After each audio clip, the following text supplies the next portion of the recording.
All right, Mr. Keating is taking his boys and he's showed them the vulnerability and the transparency that's necessary to be a close-knit, intimate group of men who can share their feelings and their hearts. He's told them about the romance and the love and the compassion we find and the zeal for life you find in poetry.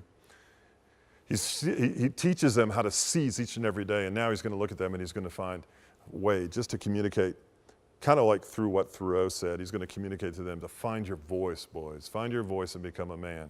He says, boys, you must strive to find your own voice, because the longer you wait to begin, the less likely you are to find it at all.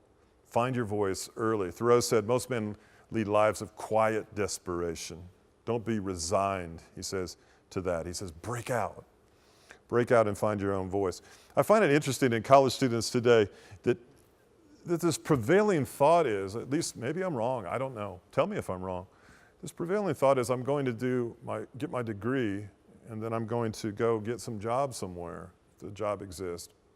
There is this idea that I'm going to study because, everybody studies. I'm going to study degrees that I think are going to lead me to a pretty good career. I hope that career is something that I'm passionate about. I'm going to go through this, and degrees are even becoming more specialized today. But I'm asking this question, like, what's your voice, man? What's your voice? What's your thing that you're so passionate about that you're not willing to wait on discovering it? That you so want to exercise and shout that voice into this world that you'd go through the pain of whatever it takes to get to the position in life where you can maximize that potential, You'd go through the rigmarole of moving up a corporate ladder, or you'd go through the pain of starting your own business, or you'd go through the challenge and the transformation of moving to a distant country to minister to people that are in an orphanage. I don't know what it is, but what's your voice, see? That's what matters most. I'm surrounded by people who wish they had found their voice earlier in life. And for me, I was fortunate. Relatively fortunate. I found my voice, my purpose, what I had to say in life, relatively early, in my early 30s, really. But it came by way of Christ for me.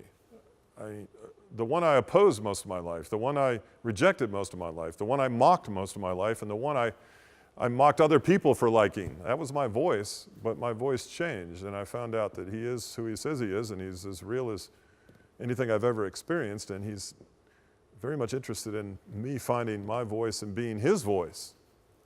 So my voice is to become his voice. My voice is to speak on his behalf and to glorify him. Sometimes I just want to shout. Sometimes I just want to sing. I'm not even a good singer. I just want to celebrate the fact that I know this God. But it's not some freaky, extreme, out of balance obsession. It's a real, ongoing, matter of fact, but yet I can't describe it, relationship. That's Christ. I want you to find your voice. Keating wanted his boys to find their voice. Discover your voice. Find that song. And here's the life point. Fan into flame. Get this picture. Fan into flame the gifts that are in you.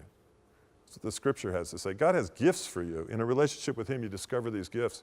And you go out and start singing your song in life, having fun, knocking it down, getting it done, making a difference in people's life, raising a family, whatever it is your voice leads you to do. Go speak it, but you got to find it. You got to find it early. Earlier the better. Dead Poets Society. Fantastic movie.